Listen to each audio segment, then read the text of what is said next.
Ladies and gentlemen, welcome to the stream. My name is Matt Bailey. I am your national ambassador for the Scotch Malt Whisky Society. Thank you so much for joining me for a live stream. It's a very special, short live stream. We've done a few lives in the last few days. We've had one last night with Whisky and Almond. We've had one virtual pub last Saturday night. It's been a busy few days. Let's put it that way. I really appreciate you tuning in. I'm keeping the chat thread up going so we can all see those comments. I'm not going to throw them all up on screen, but I love people tuning in and having a chat with me about whiskey. Now, tonight is all about, of course, 125.78 preview, a chat with Krsna from Basik Chocolates, who's going to have a chat about what's coming up in the virtual this month for Gathering September. Happy September, everyone, by the way. And, of course, also I'm going to try and maybe that works a bit better. That works a bit better. And also a look at some of the last little tips I'm going to give you about Outturn, which is tomorrow. Now, I have in my glass here, I'm going to hold it up to the camera. In my glass, I have 125.78. Now, how do I have this whiskey? How do I even have it? How is this a thing right now? I'll tell you. I'll give you the tricks. I have the sample from Whisky and Almond. I'm going to hold that up so you can see that there. It is the refined rancio 15-year-old.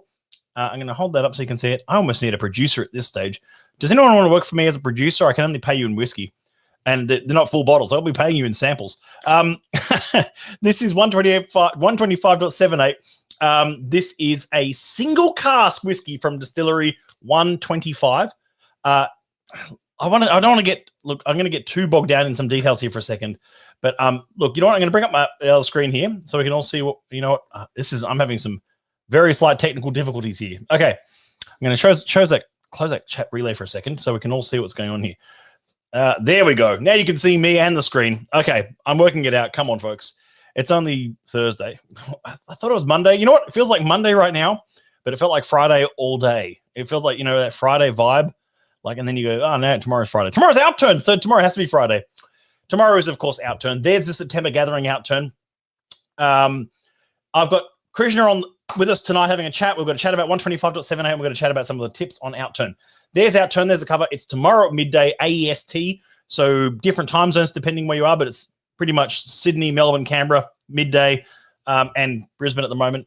Like I said, I was able to get this sample through the generosity of Whisky and Almond, where I bought a pack for myself so I could taste through some of the Outturn.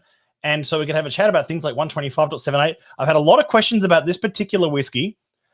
Because people are asking me, is there any sulfur? What's it like? I've had a lot of people asking me because this is the first 125 we've seen in a long time. This is not a distillery we see very often. In fact, that next photo I'll just bring up here, there you go. That's 125.71. The reason why I reference that particular bottling is because that was my first ever society bottling as a member. I think I bought that in 2013 or something, or 2012, 2013. I'd just become a member. That was the first bottle I ever bought. I referenced that one because that was my first ever society bottling. I have a special connection to Distillery 125 purely through the society. And I love their core range as well. I love their core range. They do things very differently at Distillery 125. I'm going to try and go as long as I can without saying the actual distillery name. I'm sure you all know what it is. It's a Highland whiskey distillery. They produce a whiskey that is very much that savory Highland style of whiskey in many ways. We had a chat about this last night with Angus McRail, who's one of the panel chairs of the Scotch Malt Whisky Society tasting panel. He was talking about these kind of distilleries that have that sort of floral, waxy, old school dunnage kind of notes to their whiskey that is often missing in a lot of modern whiskey these days.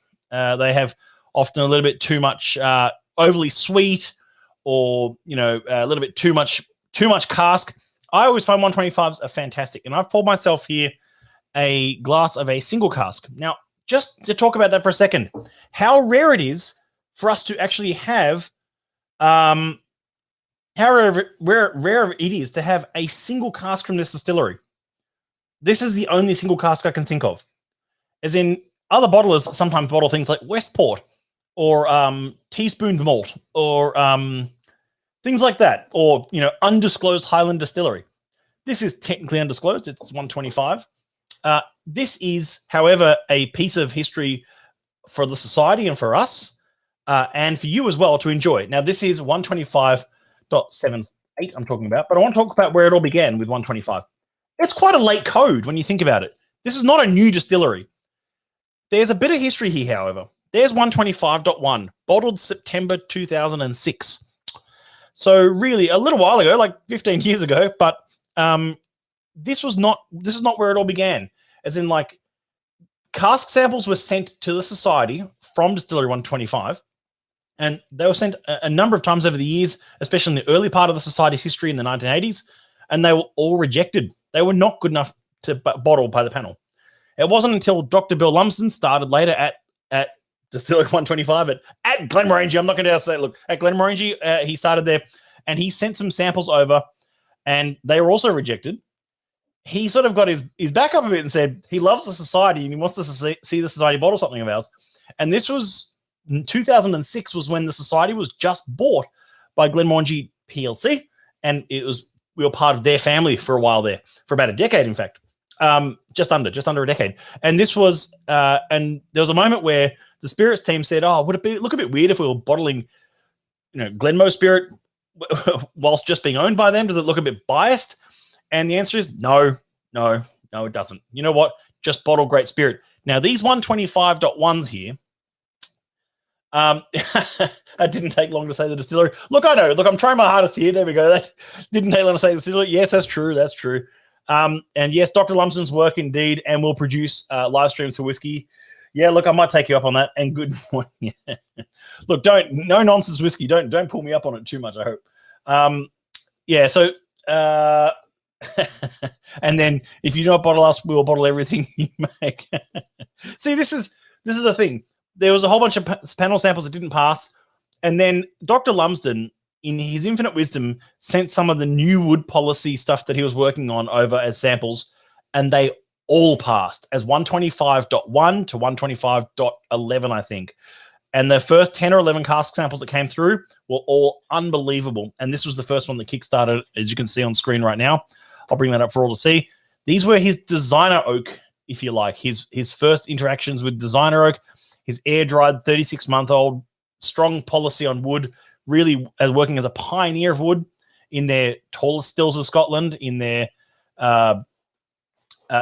long fermentation, everything that they were working on. That was really part of that story. It is an iconic distillery. It is in many ways. Amit says this here at Glenmorangie is iconic in many ways. It's their attention to detail of wood policy, especially, that sets them apart, I think, from many distilleries. Of course, there's all the other factors about them and their tall stills and their 36-month air-dried staves and everything they work on. I think really puts them on the map. But the first 10 were unbelievable whiskies, and then that paved the way for the society to work on these for years to come. And we've been bottling them ever since. But we've had a bit of a drought. Now, we've been not owned by Glenmo since 2016. Coincidentally, that would have been around the last time we saw a 125. So it's been a little bit of a drought, and we're very much welcoming back into Outturn with I meant to say, yes, and those 125s that the society loves so much and bottled end up becoming what would become Astar for them later. So these are a similar recipe, except that was their core range release that the society shaped. Think about that. I love that factoid. I love that. I love that the society played a role in shaping what one of their core range expressions would be. As in, our releases shaped those. Think about that for a second. That's amazing. The market didn't really take to Astar, though. That's a shame, because it was a cask strength, completely air-dried stave release of Glenmo at cask strength, 57-something%. They were fantastic. And it's true. Look, here you go. And it also says, in my opinion, the best thing 125 did was buy and rescue my beloved 33. Look, we love 33 as well. We hope to see some through in the future soon. That's not a hint. I don't know of any coming through in any time soon. That's more of an Andrew question anyway. But they're look, we do have a good relationship with them. They did have us for about 9 years. They still love us. They still work with us. So look, that's certainly a thing. But I'm here to I don't want to leave Krsna waiting too long. But we are here to taste also 125.78 from tomorrow's Outturn. 125.78. There it is. It's a PX first fill XPX Barrique. I've got 15 mils of it in my glass here, courtesy of Whiskey and Element sample pack that they've been sending around. Sensory overkill. I've had this poured for about 10 minutes before I clicked go on the stream, so it's been sitting in the glass for about 20 minutes. There's so much going on in the nose straight away. Like, So much going on. There's a lot to uncover here. Now, there's the label 125.78 refined rancio. It is not an inexpensive bottling. It's not inexpensive. It's for a 15-year-old whiskey. You look at that and you go, $4.55 is a lot of money, and I get that. But just going to the factor of saying that this is their wood policy is unbelievable, and B, the effort that we've gone into working with Spinola, XPX, direct from sherry producing casks in this case. This is not your ordinary sherry cask. This is a first fill ex Pedro Jimenez, straight from the bodega kind of cask. There's two main types of sherry casks in production in Scotch whiskey: seasoned casks and direct bodega casks. There are pros and cons to both. By saying that bodega casks are by default better is incorrect, and vice versa. There are pros and cons to using both. The seasoned casks are way more consistent. So you know what you're getting. They are a crafted product, whereas they are built to spec. Whereas something like this is definitely a much more of a bespoke, hand-picked, laborious process, as our spirits manager, Ewan, found out when he went through and picked out these casks for the society. This particular sherry house do not sell casks en masse. They don't. They don't deal with your big Macallans or Aberlours of the world. They deal with us. They deal with a couple of other small producers. We are small enough that we can get away with using Spinola. And Spinola is unbelievable. So this, and James Caden is correct. This one is 13 years ex-bourbon, 2 years in one of these ex-Spinola casks. So it's an expensive sherry cask, direct from bodega. It is an expensive spirit, and it's 15 years old as a single cask. Not a Westport, not a teaspoon malt, and natural cask strength single cask. So let's have a nose of that again. Very perfumed, but not overly so. There's a little bit of that violet going on. A little bit nutty, like crushed walnuts. Ever so slightly meaty, gamey, even I should say, like a little bit gamey. Very creamy though, like soft sort of creamed honey. Creamed honey would be the word. But there's Ewan. I'm going to keep going nosing this for a second. There's Ewan Campbell, working with I can't remember the gentleman's name on the left. He's got magnificent slick back hair. He looks after the sort of the sherry house. He looks after the maturation of Spinola. These casks are hugely in demand, and you can't just sort of walk in and buy them. These are some of the finest in casks, and I'm always really sort of hesitant to talk too much into the cask, because I am one of the most critical of seeing that kind of conversation, if you like, especially about a lot of local whiskies. And you see that thing about how, this is our, this whiskey was matured for 2 years and 6 days in our 150-year-old Paris Seppeltsfield port. Look, all that matters is the flavor in the end. But the fact that the society is more and more innovating and actually working with these tiny bodegas on these really luxurious sherry casks. And I use the word luxurious very sparingly. And I would say in this case it is. This is not your typical sherry house. A lot of the sherry houses, especially in Jerez, are owned. Actually, a fair few have got either part ownership or ownership by Edrington, of course. And they own these sherry houses so they can source these casks for the purposes of maturing their whiskey. And you can see they've even got the Edrington stickers on their embroidery on their work shirts and everything. That nose, I still can't get over the nose. Creamed honey and musky. The spirit is still evident, though, very much. It's not like overwhelmed by the PX, which is nice. I'm going to have a quick taste of that. 56.3. I haven't had a dram yet.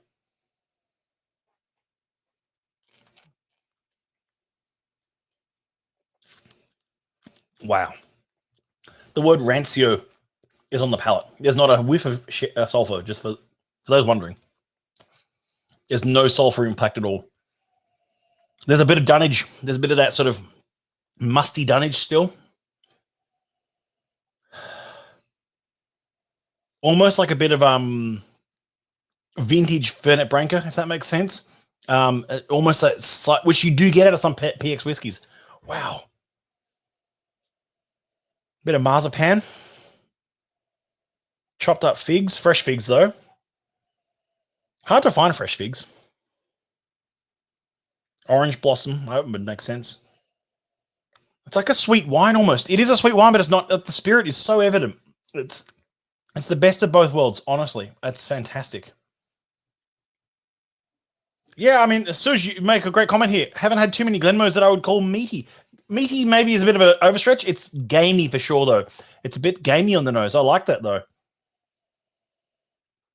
So if you've ever had one of those sort of real natural pet nat kind of wines, where you get that sort of earthiness, that sort of dusty, Dunwich earthiness out of some wines, I'm getting it on this. That's where the refined rancio comes in. That sort of refined version of what could have been quite a bit over the top. I'm going to add just a drop of water. I've had a taste of that now. I'm going to try it with the water. The panel tried it with water and without, so see how I go. Don't need to add too much, just a few drops. Yeah, there's that comment that I mean. This is what I mean. Like these distilleries that pay so much attention to cask. The cask is 600 years old. Must be spectacular. It's like, you know what? Pay more attention to the quality of your spirit, the management of those casks, your wood policy, and what you're bottling. Like, pay more attention to the spirit in, spirit out. Pay more attention to the quality of what actually ends up in the bottle.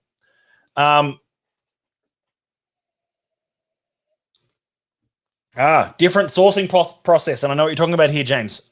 Maybe testing your brain cells here a bit. But it says, the Gathering 7 from last year, which craft was also PX finished.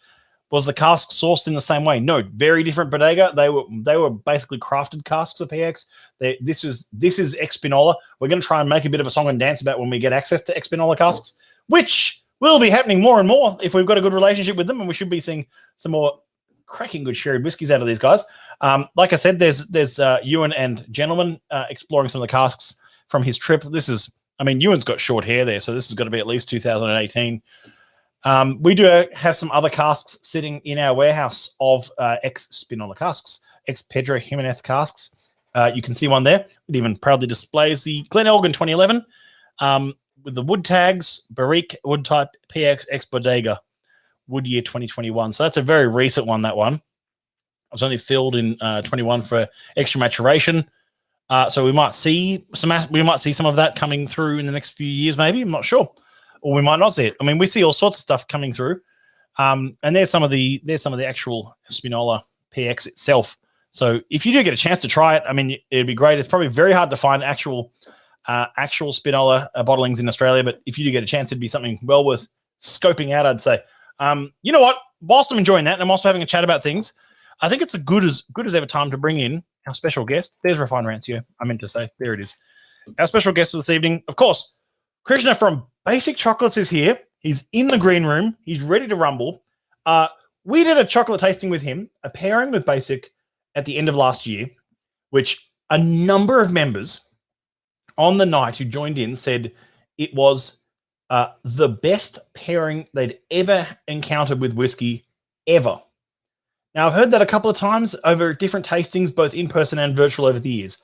I love hearing it. It's such an honor to hear that. And I wouldn't want to work with anyone else when it comes to chocolate pairings, because this guy, and I mean this in the nicest possible way, is the mad scientist of chocolate pairings. We even wrote that, I think, in Outturn.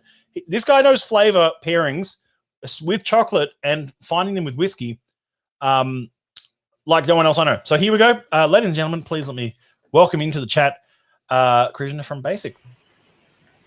Hola, amigos. Can we hear us? Amigos. Yeah, we got you. Right, yeah, loud and clear.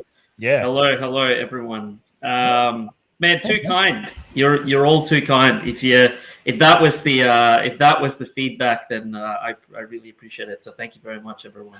And that's true, by the way. Yes, Manu, one of our members, sent me that photo of you. You were quite ecstatic on two of his rather rare bottlings there. No, I was forced to be ecstatic. I was actually just standing there, and I was actually distracted. And I'm just like, "Come on, man, we got to sell this." So, so okay. I had to put a brave face. But I must admit, those two bottles did put a big smile on my face. So they were. Well, one of them is a 30-year-old sherried whiskey from Distillery 24, which is basically hen's teeth in a bottle, and the other one is a 21-year-old Islay whiskey that's had a port barrique finish. So go figure. Two of the rarest, and really amazing distilleries, and of course I won't name them, but I don't even know how to explain the experience. And I know Manu is a a member of the society, and thanks to him, had the opportunity of sampling those. And also, I got to do a pairing with one of those as well, which was good fun for the purposes of expanding some knowledge, which was really good.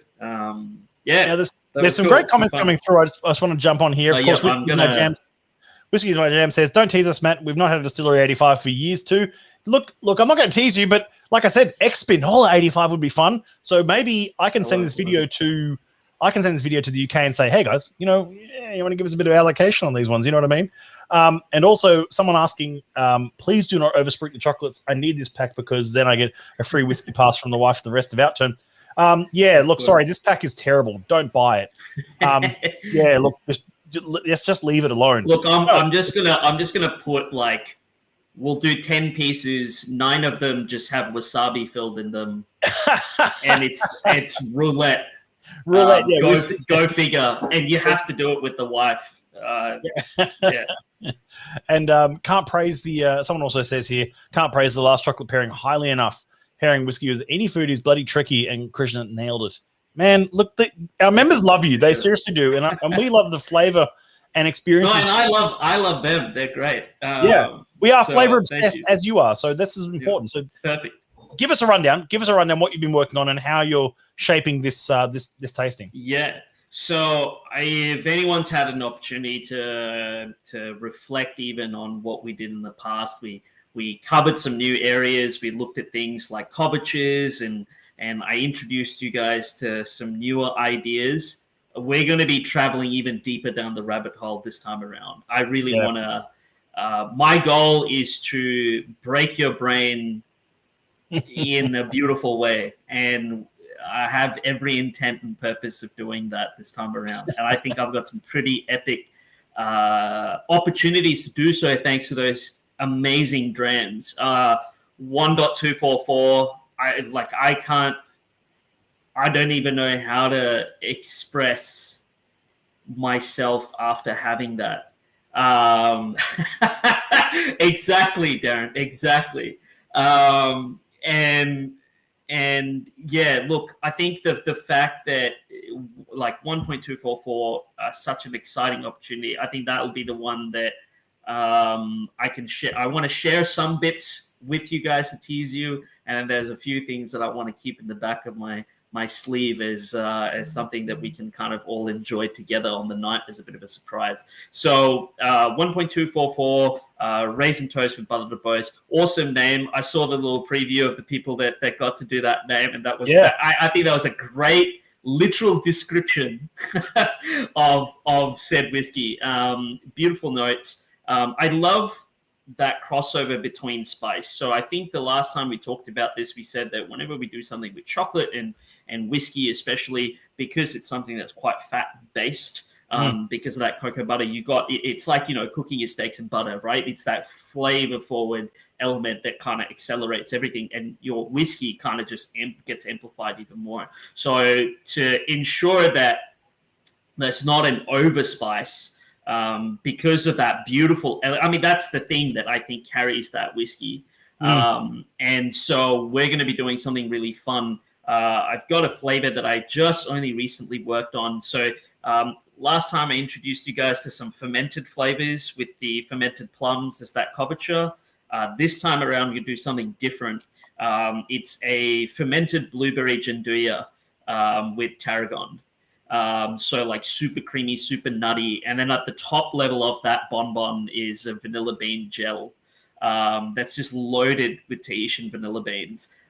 It's just, think fruit amplified with more acidity and fruit that then kind of covers into the undertone with all that spice. So it's going, without a doubt, it's going to be one of the more fun pairings for the night, and probably I'd say maybe even potentially the sweeter of the pairings for the night. And let's not forget, if we're talking about sweet, 148.1. We're not going to mention much about. We're not going to mention much about 148.1. We won't mention too much about it. But can I just say what a privilege it is to have the opportunity to work on that. So from me to you and to everyone that's going to be a part of this, thank you so much. I really, really can't thank you enough. So I'm going to stop right there. And the pairing for that is got to be one of my latest creations.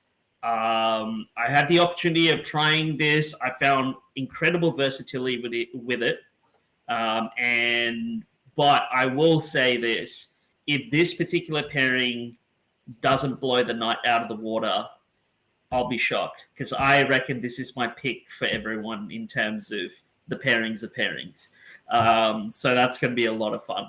I'm going to hype you guys. I'm going to hype you guys up, because this is just way too much fun, and having the opportunity to have already played around with it a little bit is just giving me, an awesome moment to revel in some nostalgia. That's the hint I'll give you guys. But yeah, and even the other stuff. I mean, we get to do a rum again. I feel like every time we get to do a rum, I feel like I'm just going to be plastered by the end of the night. But this was something good. This was something a lot of fun. I think I don't think I've ever in my life had a navel rum before, so that was a new experience for me. And it was very interesting. I never really expected something that was so I guess transformative in palate, between palate and nose, and the fact that it had this really unique switch from fruits to, and you get some of that rum molasses, and then all of a sudden it just switches to being something that's almost like clean spirit, like as if it was a kind of like a slightly newer whiskey.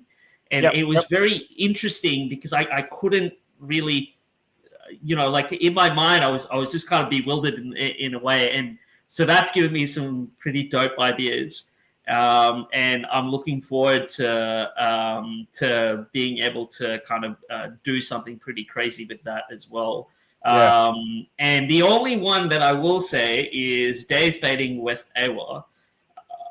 That has been the challenge. And but I've got clearance from you, so am I allowed to share with them what we plan on doing?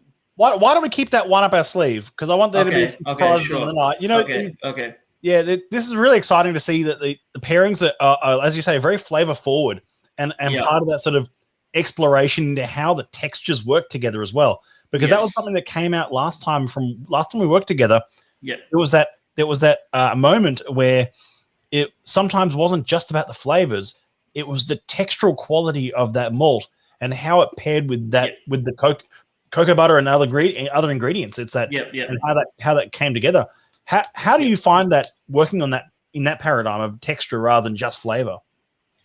Well, to me, all of this is something that works in synchronicity, if you want to say. That's a word that I'm just going to make up on the fly. But I think that I see it says here Facebook user, but mouthfeel is so critical. I couldn't agree more, because you'll have certain moments where a dram has this more textural mouthfeel of let's say a waxy feel. We've had something like that last time in the last tasting, and you have some things that have that insane amount of spice where you get that beautiful chewiness that comes through in a whiskey, and then of course that meatiness. I generally associate that with almost a mouthfeel over than just the flavor. And that's why we get an opportunity this time around to really dive a little bit deeper on trying to, I guess, extract flavors with mouthfeel, with textures, with new ideas, and just kind of going a little bit even further down the rabbit hole. I kind of want to have this opportunity, I think, this time around to kind of get you guys some of the newer ideas that I've had an opportunity of working on with pairings. So this isn't just the chocolate discovery elements necessarily, but this is purely on the consensus of kind of driving our whiskey experience to a new level. And that was purely the essence of this goal, is to, like I said, break your brains. We're looking forward to having our brains broken by you, honestly. Like, that's the whole idea of these tastings, is that they are meant to challenge and to excite. I mean, that's the whole idea is we find these pairings. And as Franz Schurer, who we've collaborated with a number of times in the past, has said before, those experiences where 1 + 1 = 3. And it's the whiskey and the chocolate coming together. But the whole experience is the 3, is greater than the sum of the parts. And that comment about mouthfeel is so critical, because I mentioned that because mouthfeel and textural quality of the whiskey is something that we talk about when discussing whiskey.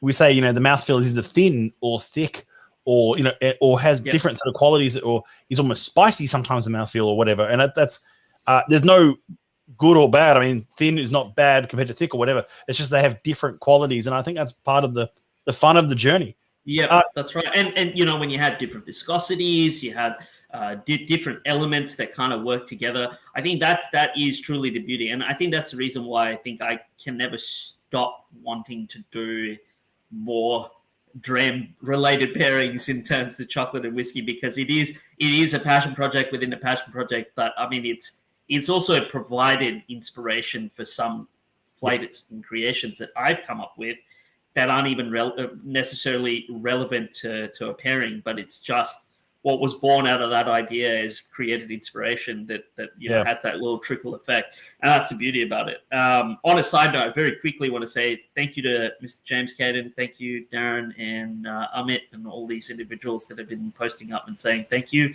I really appreciate it. So much appreciated, everyone. On just a long tail as well, just a side point as well. I got so excited to hear of all these members at the society who discovered Basik after that tasting, and they said they want to. Can we get some other packs for Christmas? Can we get some other stuff? You're going to have some extra packs of this available. Is that correct? That's correct. So this time around, we took some feedback from you guys, which is the fact that a lot of individuals. I got a couple of messages in specific to the virtual gathering. So because I understand that during this time you guys might procure yourself a bottle, might procure yourself multiple bottles out of the this Outturn and Gathering month, and so I don't want anyone kind of feeling like they've gone through the virtual pairing and then they've missed they can't relive potentially an opportunity or actually take their time outside of the live virtual pairing to actually just kind of do a bit of self-discovery. And I think that's really important too, is that if you get a chance to dive in on your own and see what changes can really be there, and things like that. So we're not going to have a lot of packs, but there's going to be some available. So I'm not particularly sure on numbers per se, but we'll probably only be able to figure that out once we know what's the results of tomorrow. But I'll do my best to ensure that people, have an opportunity to purchase some. And I'll probably, So it's also worth mentioning to everyone, just like last year, you're getting 5 30 ml drams. So you can really that.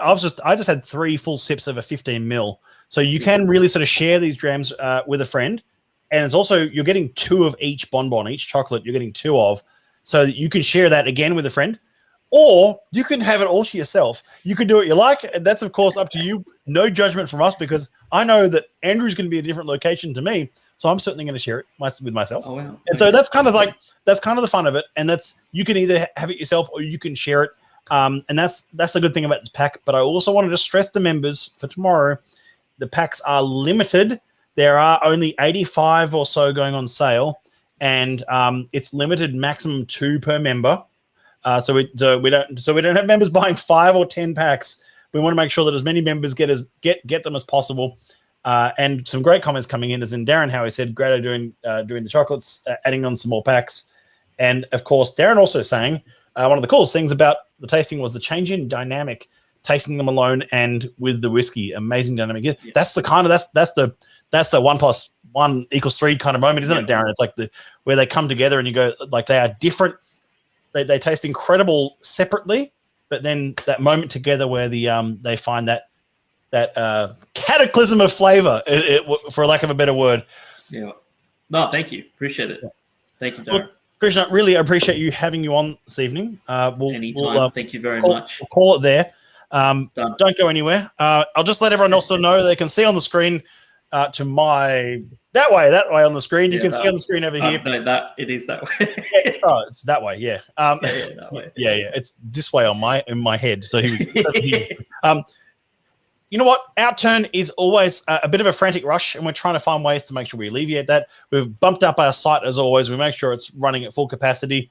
We do have, however, some guides online which you can always read, like how to secure that bottle you're after on Outturn. Great little guide there.